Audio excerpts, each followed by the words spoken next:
la la la la la. Okay na? Nakaroll na lahat? Nakaroll na lahat? Parang ako yung kinakabahan. Ba't kakakabahan? Masanay ka nga sa akin. O syempre, Ako, host. Game na, nakaroll na lahat? Yaw. Magandang gabi, magandang umaga, magandang hapon, magandang araw sa inyo lahat at magandang madaling araw.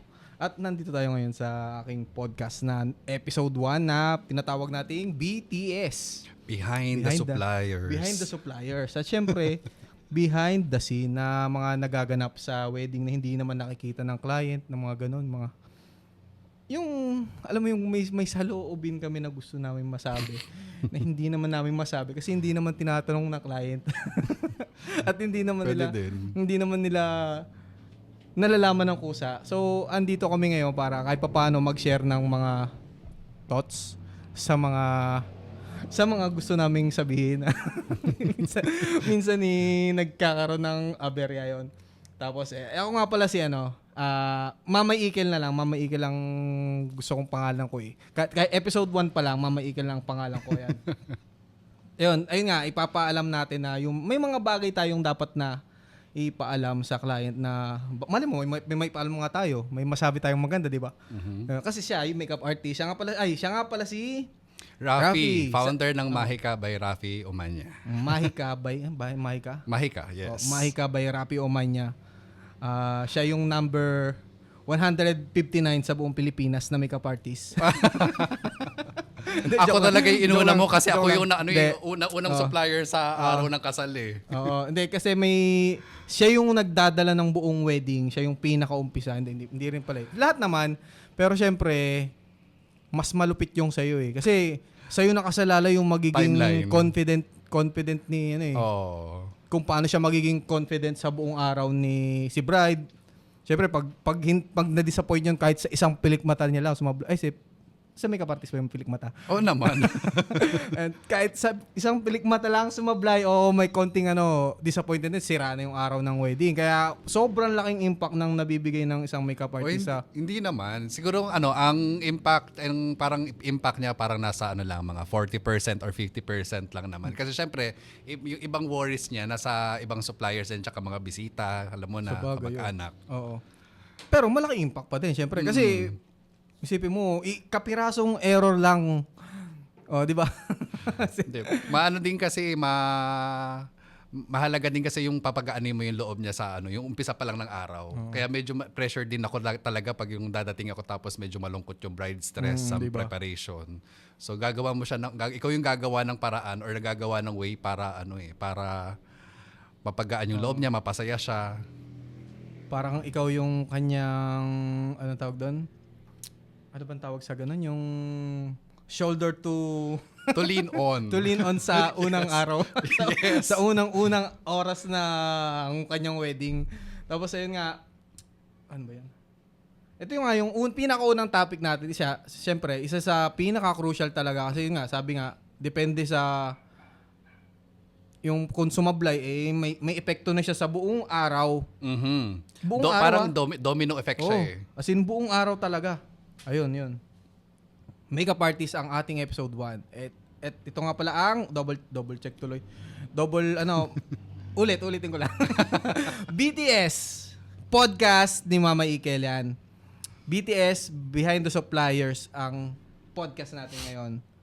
So, ako nga pala si Mama Ikel, isa ring photographer at nakakasama ko si Rapi kaya medyo siya ang inuna ko. Kasi magkano para pwede kong trust to kanda joke. Oy, joke. Hindi yan.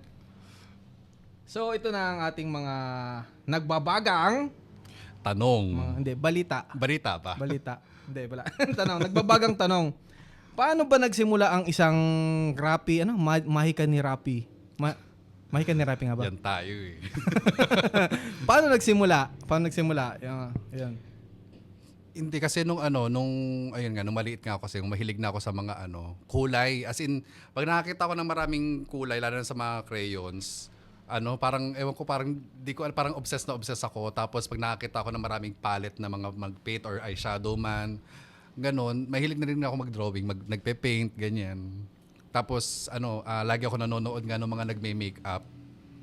Nung bata pa ako, promise. Yung pala yung ano, isang part din ano. Pwede Parang ka childhood palang part. hindi ka naman nagkukulay ng mukha, 'di ba? Ha? Nagkukulay ka ba? Paano nagkukulay ng mukha? O siyempre, 'di ba, palette. Ay sa bagay, ano yun yung combination yun no. Tsaka lalo na pag yung Oo. portrait ang ipipaint mo. So, kailangan talaga very, very crucial kasi yun pag portrait. So, kailangan accurate yung shadow, Oo. yung mga details ng mukha. So, siguro na i-apply ko din sa pagme-makeup. Pero first love ko rin talaga ang makeup talaga. Mm.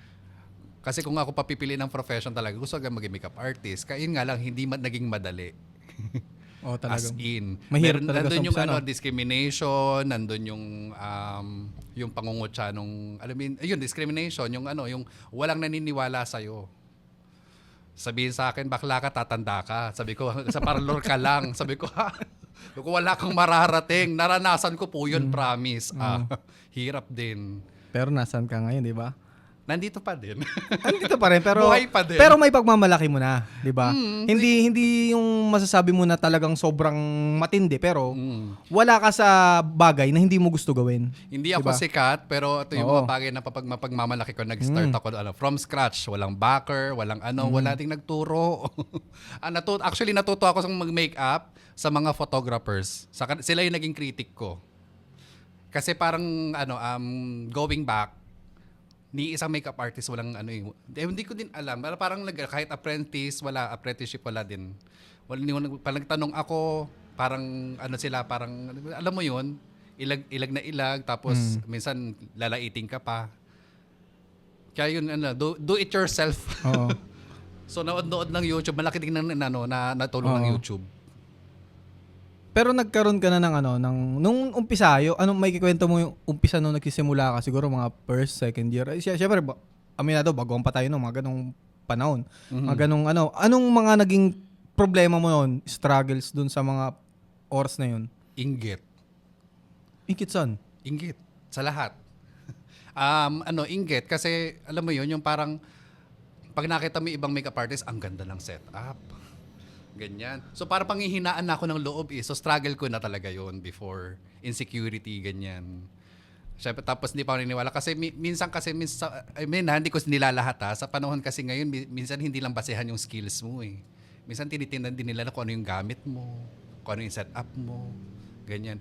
Yung unang makikita nila, hindi yung mo. Kaya medyo ayun din yung masakit din sa akin nun Oo, before. nung una, no? Oo. May factor talaga yung May makikita factor nila talaga. na. Pero syempre, 'di ba, kagaya nun, hindi naman nila kita pag nag-inquire sila, paano nila nalalaman yung gamit mo? Syempre, magtatanong sila, anong setup mo, ganyan. Tapos that time nag-umpisa pa ako, hindi pa masyadong ang social media. Hindi pa masyadong uso. Ay, di veterano ka na pala noon. Mga year 2005 yun. O hindi naman, uso ang social media, pero hindi uso yung mga nagpo-post sa social media ng mga works mo. Sa So bagay. talagang ayun yung hindi pa rin uso ang mga messenger. So by text lang. Ang masama pa nun, i-Indianing ka pa pag Pero ilang taon ka na sa sa pagme-makeup? industry. Parang mga nasa 13 years na. Grabe, veterans ka na pala. Veteran si Hor, grabe naman siya. Veterans na. Hindi ako nagkamali ng napili. 13 years and still floating. Hindi tumataas, floating lang tayo. Oo. Pero may na-experience ka na na bride o client na nagbigay siya ng peg. Pero syempre, alam mo naman, iba yung skin tone, iba yung hugis ng muka. Di ba? Tapos hindi, siya, parang hindi niya sasabihin sa'yo na parang hindi nakuha yung peg niya. May na-experience kang ganun? Hindi, syempre kasi as an artist, alam mo na yun kung babagay sa kanya or hindi. Tatanungin ko muna siya, ma'am, sure ka ba? Ayun, sabi ko, bakit di ba okay? Ma'am, okay naman, maganda naman siya. Kaso yung, i-explain ko sa kanya, pwede natin siyang gawin, pero in a different way. Oo. Kasi ayun ang malaking struggle, kailangan mong pagaanin yung loob niya. Kailangan i-explain mo sa kanya ng ayos na hindi siya ma-offend. Ayun yung approach na magaan sa loob pag narinig mo. Okay ka lang, pero sa loob-loob mo. Pero naman, sinasabi ko naman ma'am, kasi honestly ito, ma'am, filtered na to. edited na to. Hindi siya, magawa man natin siya, hindi siya ganun kaganda. Siyempre sabi ko, ma'am, ang gagawin ko sa'yo yung mas babagay sa'yo. Yung yung alam nating magmamatch sa skin tone mo, sa texture ng skin. Kasi kahit naman yung pinakamagandang makeup, kailangan pa rin ng touch up 'yan. Kailangan pa din ng kailangan pag-aralan mo pa din sa depende sa skin. Tapos syempre kahit gaano ka kakinis, lalabas at lalabas ang texture ng balat mo diyan. Ganun pala kalalim ano. Mhm. Hindi alam 'yun, di ba? Isipin mo, hindi alam ng client 'yun. Hindi talaga kasi alam nila kung ano yung minsan nga kahit yung sabihin nating yung mga acne prone skin, tapos magbibigay ng peg, gusto daw nila ng ganong kakinis. So, ma'am, hindi natin kayang gawin 'yan. Kasi akala siguro ng iba yung misconception ng iba, pag nag-makeup, pati yung texture na nako-cover up niya. Sabi ko, hindi po ganun.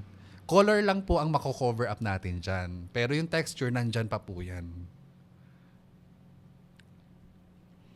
Natandaan ko may isa kang client na may okay lang ba sabihin 'yun? Pero yung may client na may Birthmark? malaking dito. Ay, oo. Natakpan mo 'yun. Pero makinis siya. May Oo. birthmark siya, pero makinis siya. Wala siyang maliit yung pores niya. Oo. Ganyan. So, madaling i-cover up yun. Kasi may mga birthmark kasi nakaulbok. Pero ang birthmark niya talagang malaking di ba? Mm. As in pantay siya. Pantay, hindi siya nakulbok ganun. Hindi siya nakaulbok, pantay siya. Pero yung color din niya mahirap din Kaya Oo. kaya yung ginawa ko, may certain parts ako na kinover up, tapos yung ibang parts ginawa kong contour. Sabi ko, nakita ko yung yung prep. Di ba ang ganda? Tapos, may balat pala to. Okay lang isama no? Oo naman. Baka, sa bagay, nakaka-proud yung gano'n. Hindi mo iniisip na may gano'n. Oo. Kinikilig din yung client at that time. Which is ako, kinilig din. Sabi ko, ay mama, sobrang ganda mo pala. Although maganda ka na, pero hindi ko expect na ganyan kakaganda. Nawala kasi talaga siya. Hindi nahalata nun, no? Mhm. Nagawa mo yun, napantay mo yun, Yes. Grabe. Kung pwede lang example, ipakita no? Pero meron ka nung before and after nung ganun. Meron. Na-post mo yun? Oo, na-post ko yun. Oo. Sige. Nasa akin pa din yung before and after niya sa phone. Kunin mo. Hindi, baka tingnan natin kung pwede sa client. Paalam muna. Lalabas. Disclaimer paalam muna. Paalam muna. Ayun din, lagi din ako nagtatanong sa client kung okay lang i-post yung before nila or after. Kasi sila pa rin naman kasi yung masusunod. Minsan may mga ayaw na, wag mo lang i-post, ganyan. So, lagi po nating tatanungin kung okay lang i-post. Ayun na nga. Pero hindi mo tinry talaga na yung kusa ka nagpo-post na hindi ka nagpapaalam. Hindi mo pa Kakapainom mo muna yung client. Kasi, nagawa mo na dati yun. minsan hindi na ako nagtatanong na, nagkukasal, okay, abangan ko na lang sa posting mo yan ha. Ganon. Sige po ma'am. Mga next year po. Yun, di ba, syempre, tapos na makeup. Na, anong pinakamagandang naging na-experience mo na naging expression ni ma'am tuloy, ni bride, after niya ma-makeupan? Hindi ko masasabing maganda. Kasi, hindi pa ganun ka nagsaset yung buong makeup, umiyak agad siya. Oo. Nag-thank you siya, natutuwa siya. Na parang gulat na seryoso ka ba? Ganyan. Sabi kasi never, yung story ng bride na yun, parang never niya naramdaman na maganda siya, yung sobrang insecure niya sa sarili niya. Sabi ko, ma'am, maganda ka, promise. Ikaw lang tong nag-self-doubt, ganyan. At saka parang bihira kasi siya magpa-makeup kasi nga wala daw silang pambayad noon before. Ngayon nung naging successful siya, talagang sabi niya, gusto ko lahat bongga. So yun, ginawa ko yung best noon. Actually, medyo pressured ako noon eh. Kasi talaga lahat ng mga suppliers namin noon sobrang high-end. Kasi oh my God. Sabi ko, parang ako lang yata yung ganyan. Sa bagay, napaisip naman ako kung hindi naman ako kukunin ng client kung hindi naman niya ako gusto, di ba? Pero di ba, sa makeup, sadyang biglaan yung hindi mo na siya tinatrial. May trial. Depende sa client. Laging may trial ka?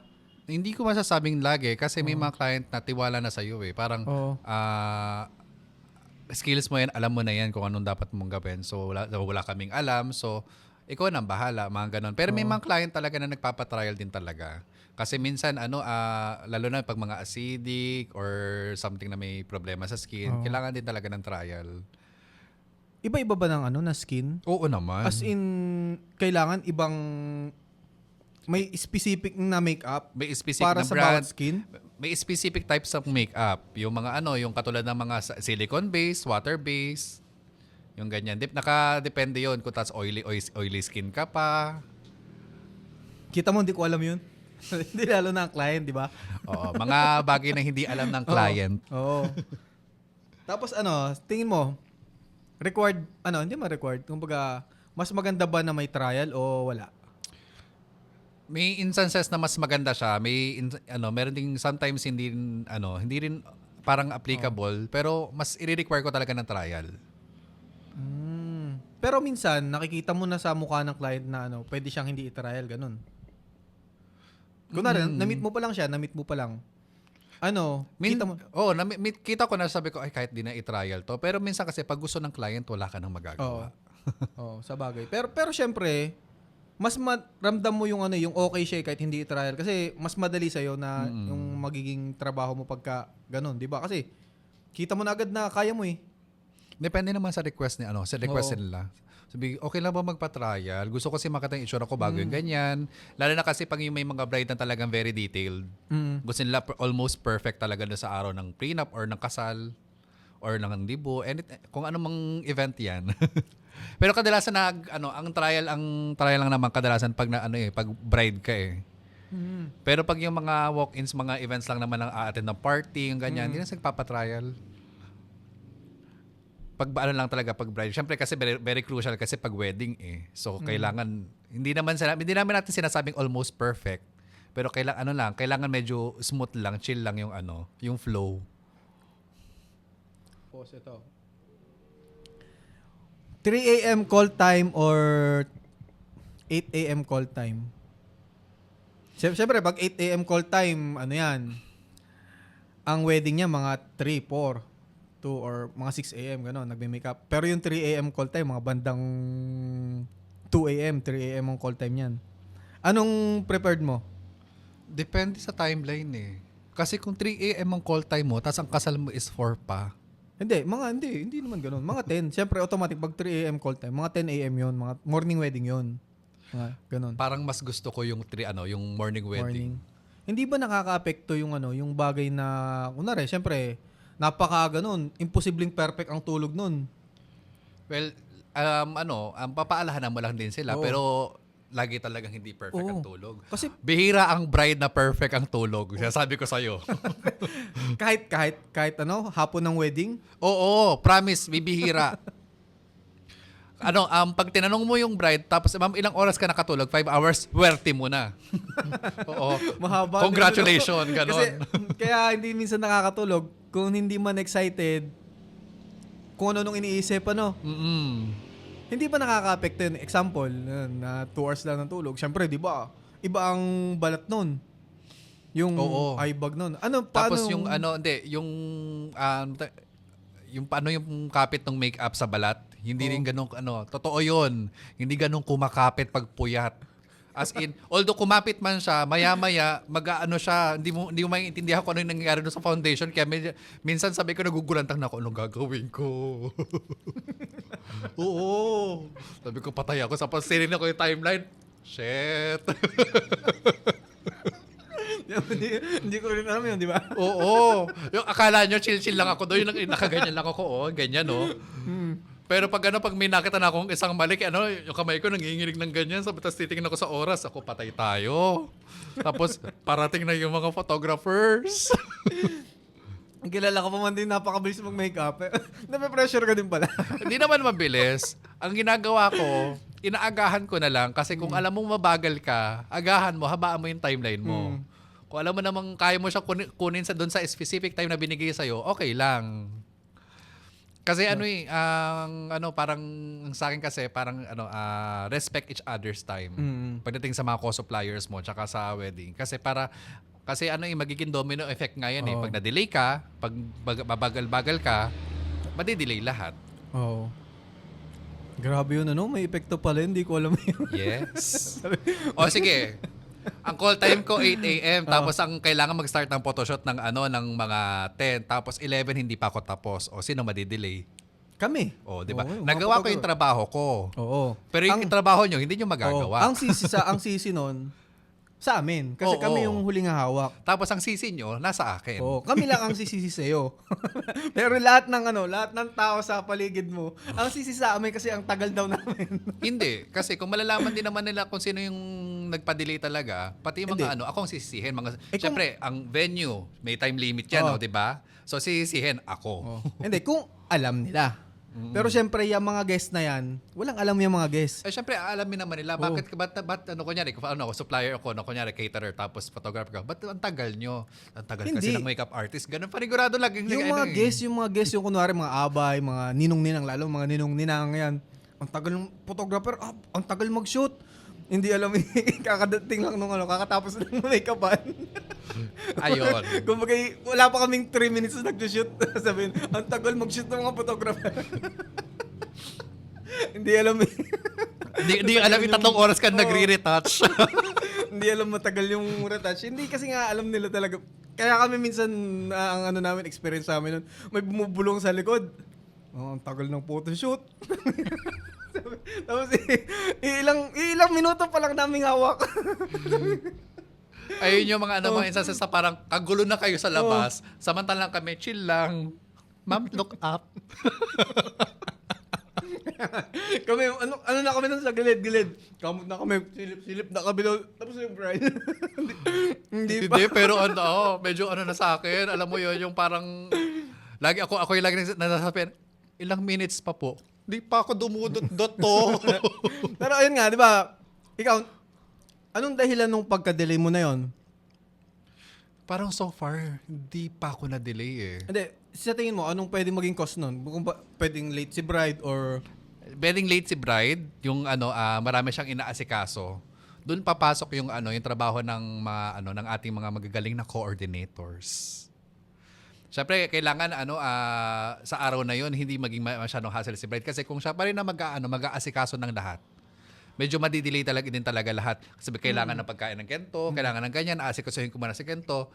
Ay, Diyos ko po, mga siguro 2 hours bago kayo mag-start ng makeup. Kasi nadanasan ko naman yun. Na-delay naman talaga kami kasi nga, halos walang coordinator naman yung bride. So, siya muna nag-asikaso ng lahat. So, na-delay kami sa timeline. Ending, walang first look ang bride. Kasi nagme-makeup kami. Ayoko naman bastahin yung makeup ko. And, kasi higit sa lahat, binayaran tayo ng client sa talent natin at saka dun sa Oh. Di ba? May ganon. Yes. Pressured kaya kami. Yung first thing of the day, yung kami yung nape-pressure. Sa'yo nakasalala yung timeline.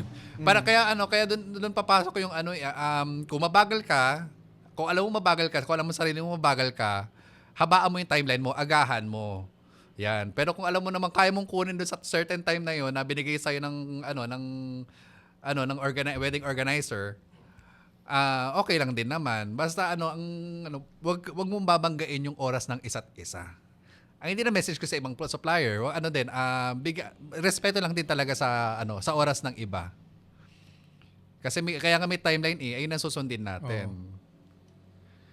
Tapos meron pang ibang yung ibang hindi ko naman po nila lahat. May iba talaga na bakit kasi lang yung time na binigay sa'yo? Di sana nagsabi ka. O, diba? Sana nagsabi ka na ganito po oras mga 2 hours po. 2 hours ko hindi ko po kaya ng 1 oras yan. Magsabi ka. Hindi yung manggugulat ka na o madidelay ka Tapos tsaka may reklamo. Pero may mga hindi talaga maalis ang na minsan maagawan ka ng oras. Lalo na pag retouch ng reception. Nakaka-pressure din yon. Pero sa retouch ng reception, ang nagkaka-delay doon kami, mga photographer. Kasi syempre, pag napapatagal kami or sa travel, kasi syempre, pagka-shoot namin, travel pa. Tapos retouch. Diba? Kayo naman ngayon, doon naman kami nabawi. Bawing-bawi naman talaga. Bawing-bawi. Doon naman nabawi.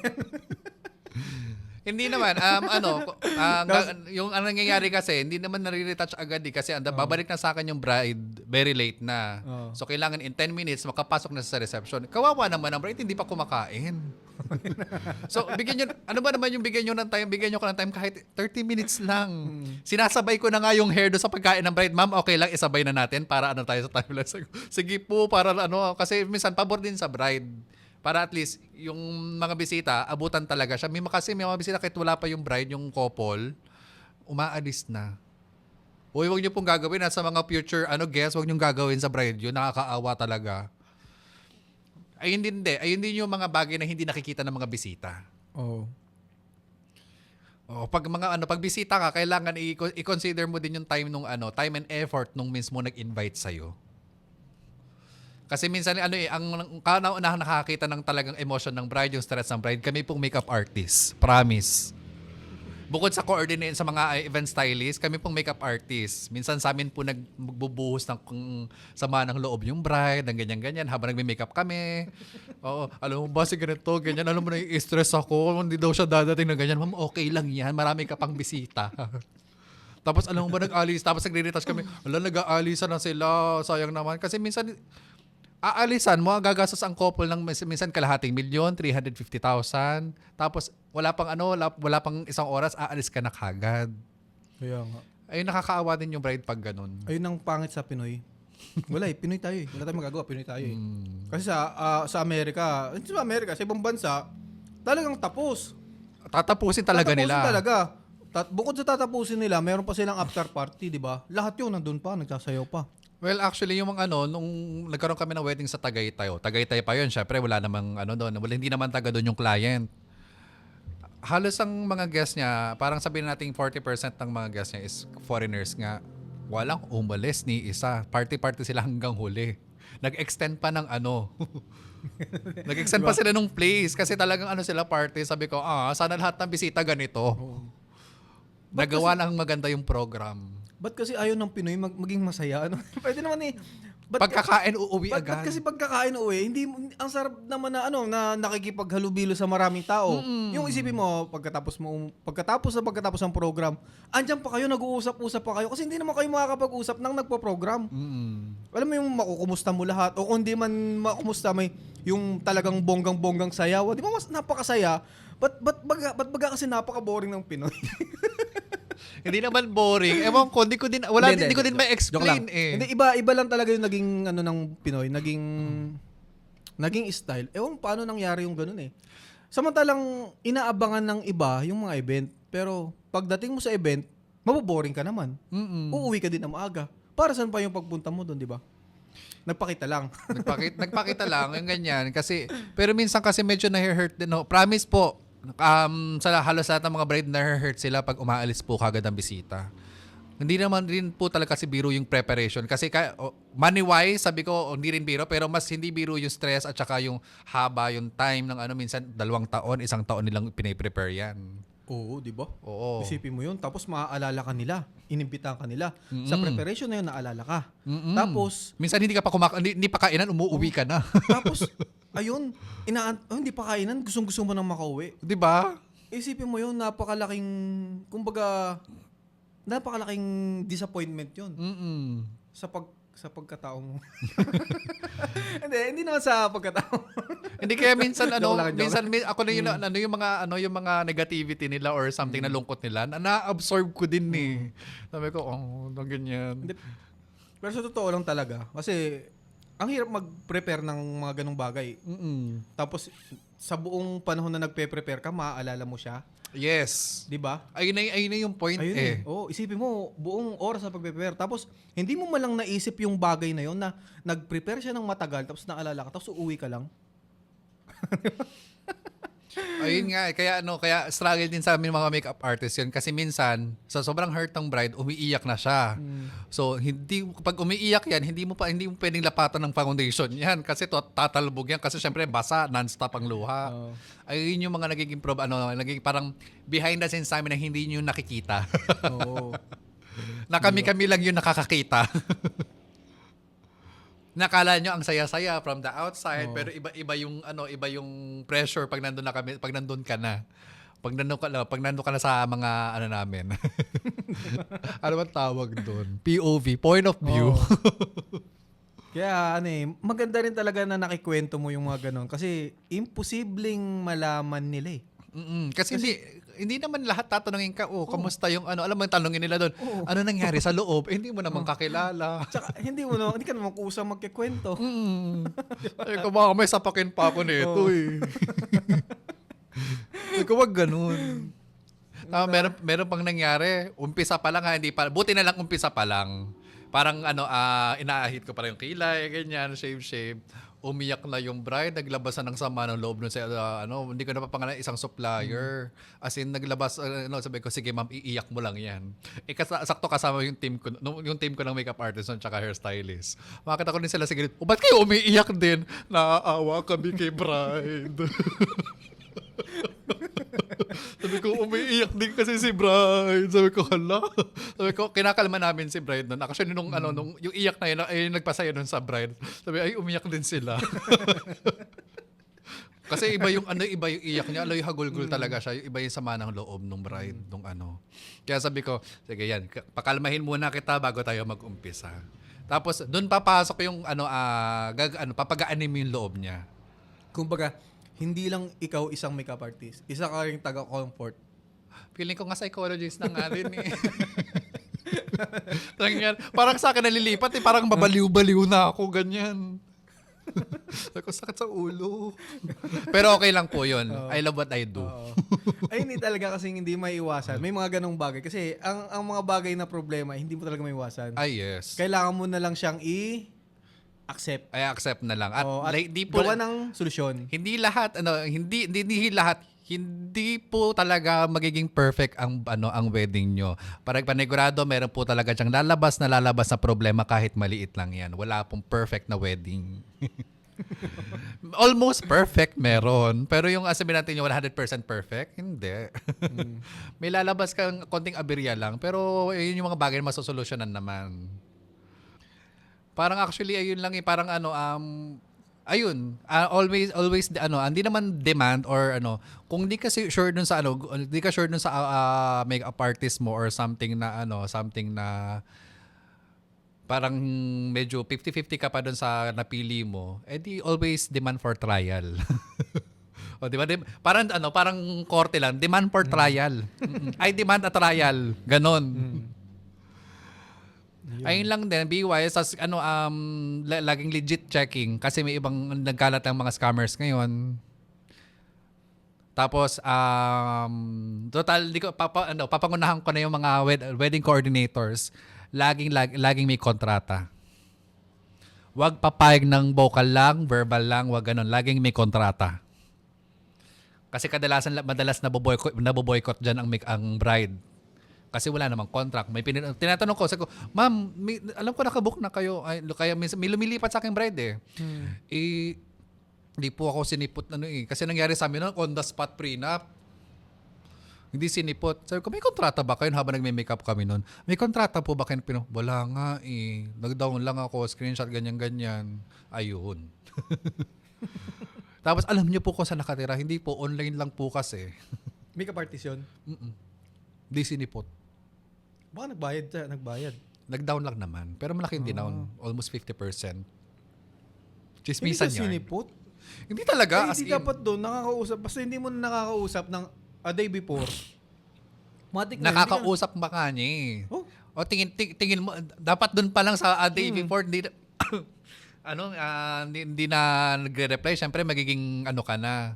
Nabigla nga din siya, basta hindi lang daw siya sinipot. Anong oras na. Tapos hindi na siya nire-reply, tinatawagan niya, naka-block. Ko, ay, iba. Pero ay sige. Ikaw. Ikaw muna. Ikaw. Tanong yung akin, tuloy mo yung Tanong nga, wala. Nawala na sa isip ko. Pero bakit ganyan ang presyo ng makeup? 'Di ba ang makeup hindi naman yan yung foundation lang. Bakit gaganyan ang presyo? Ayan, magandang tanong yan. Diba? Sige. Bakit mas, lalo na pag bride, bakit mas mahal? Or siya yung pinakamahal? Kasi ang binabayaran dyan yung time namin, effort, yung ganyan. Hindi lang naman talaga skills. Syempre nandiyan na yung yung gamit. Nag-i-invest kami sa mahal na gamit. Mamahalin ganyan kasi sa panahon ngayon ang minsan nakikita ng bride kung gaano kamahal yung mga gamit mo, yung ganyan kung gaano kalinis, kung gaano kasi syempre maintenance din 'yan kung lilinisin mo. Tapos yung effort, yung yung babiyahe-biyahe ka din tapos ang dami naming bitbit. Yun, tapos yung time, kasi hindi naman pagkaalis mo, iiwanan mo lang yung bride. Pagka-make up mo, iiwanan mo yung bride. Siyempre, buong araw nandun ka. So, parang in short, sorry for the term, pero binili ng bride yung time mo sa araw na yon. Kanya ka. Yun. Tsaka, siyempre naman, ilang years na kami nagpakapagod. Yung taon na lang na nabibuild up yung skill namin. Sabi ko, basihan na yun para magtaas kami ng presyo. Kumbaga, hindi ka binayaran sa loob lang ng 8 hours. Binayaran ka sa loob ng 10, 13 taon. Ganon. Na na-master mo yung craft mo. Oo. No? Yun. Ayun, kaya mahal, diba? Tsaka bukod doon, iba message na to para sa mga sa mga makeup artists. Hindi, sa mga bride naman, yun lang naman. Pero sa sa mga makeup artist message, wag ka magbababa ng presyo. Kung alam mo, know your worth. Oo. Kasi ang pag nagbaba ka ng presyo, pag alam nilang pag binabaan mo yung presyo para sa kanila, parang unfair dun sa mga nagbabayad ng tama. Parang tapos ang papanalunin mo yung yung mga parang mga sorry po mga kuripot. Yung ganyan kasi minsan ang sa akin kasi kahit gaano ka kamahal, kahit gaano ka kamura, kung ikaw ang gusto ng client, kukunin ka. Ganon. Kaya sabi ko nung wala na po bang iba? Ma'am, sorry po, fix na po talaga. Yun na po talaga yung kasi ayun, kaya inaano ko din siya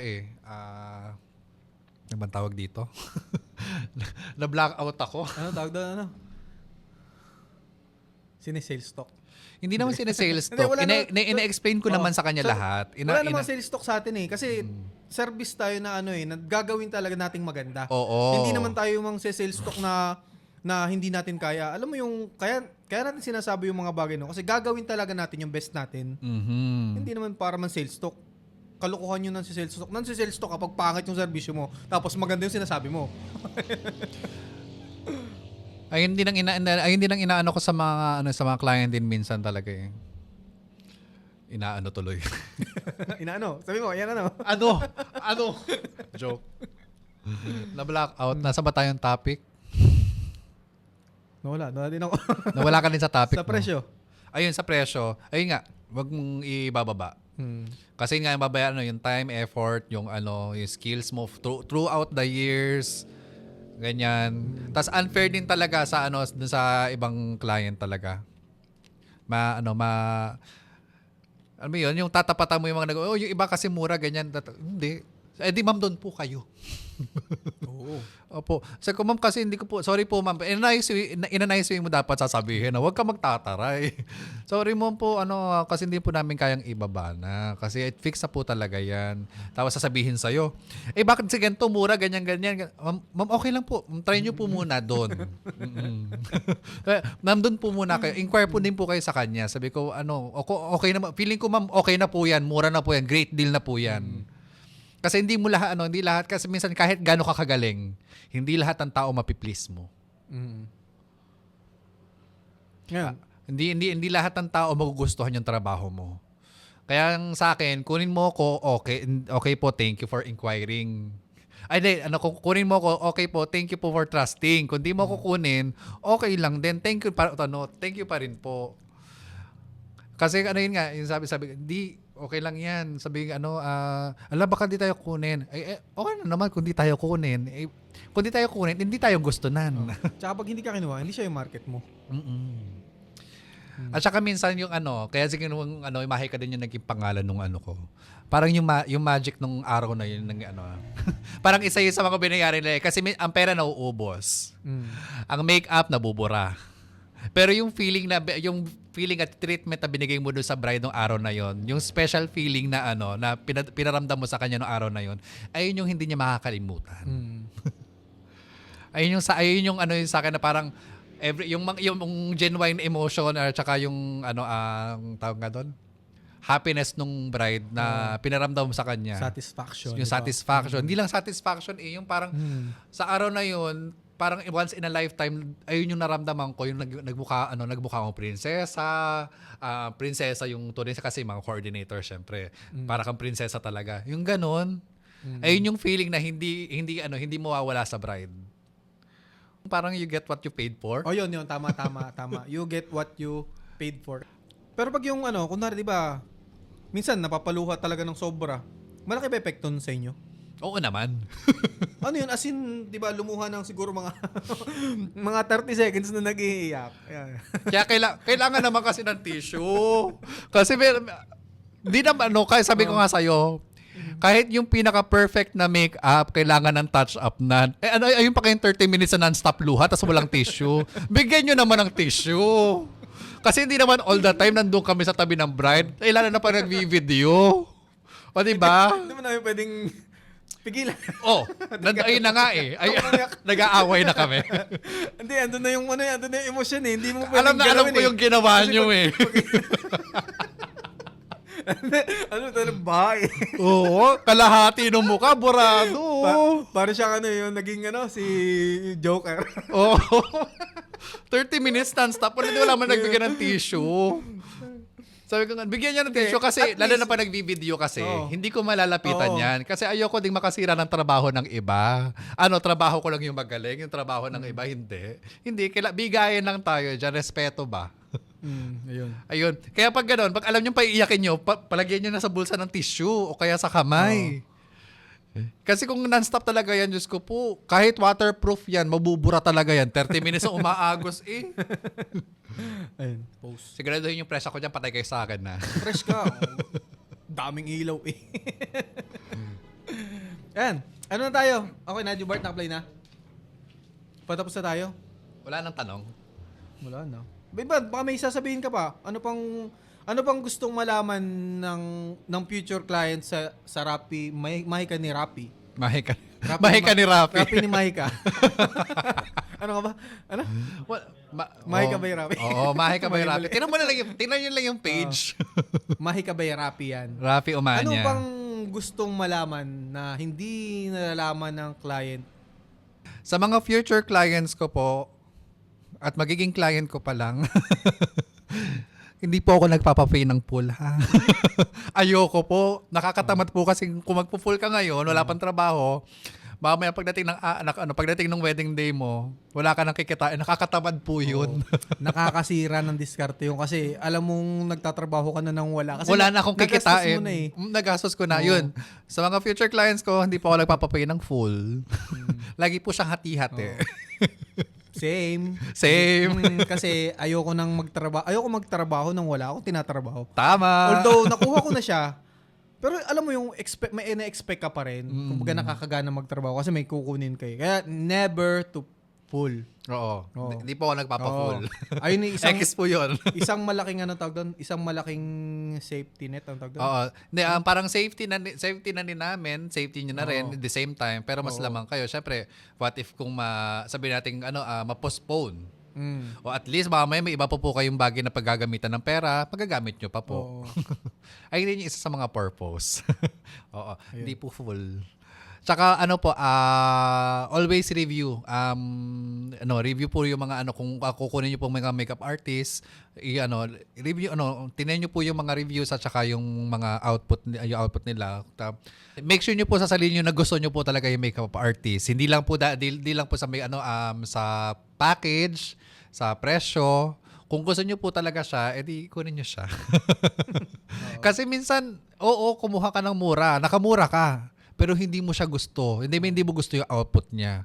O sino din nagsisi at the end of the day, yung bride din. Yung kung sino yung feel mo Kaya kasi lagi yung sisiguraduhin. Hindi yan sa hindi yan sa mall tsaka sa mura eh. Alam mo yung yung safe ang utak mo, yung secure, tawag doon? Yung alam mo yung secured na yung feeling mo, ano na at ease na kasi ay tiwala talaga ako dito. Gusto ko to. Kasi meron talagang mga bride na kumukuha ng makeup artist na kasi mura la, nakamura. Kasi nag-offer ng mura. You get what you paid for. Ibig sabihin, hindi laging porke mura ngayon ka lang pagkabayad mo ng mura, ngayon ka lang maano diyan yung parang masaya kasi nakamura. Pero pagdating na ng mga event na, pwede ka na, diyan ka may stress. Oo. Kasi, baka mamaya kasi mapamahal ka pa. Mapamahal ka, di kasi magpapalit ka ng makeup artist. Oo, kasi nasubukan mo sa prenup, sablay pala. Oo, tapos magpapalit ka. Kami po mga makeup artist, lalo pag may kontrata, kailangan nyo pa rin pong bayaran yung full package kung magka-cancel kayo. Kasi, syempre, nakabook na po sa inyo yung araw nung anong yun. Ayun po yung ayun yung misconception ng iba, refund, yung ganyan. Depende po kung mapag-uusapan naman po ng ayos. Pero may iba kasi na hindi talaga nagpapa-refund, minsan nagpapa-full pa. Kasi nga binayaran mo siya sa araw na yun. So, expected niya, ikaw yung kukunin niya. Ay, yung bride yung makeup artist na yun na nabook niya, yun ang kukunin niya. Tsaka ito po, tip lang po namin sa mga future brides, yung mga mamahalin po makeup artist, hindi naman po kami nagtaas ng presyo for nothing.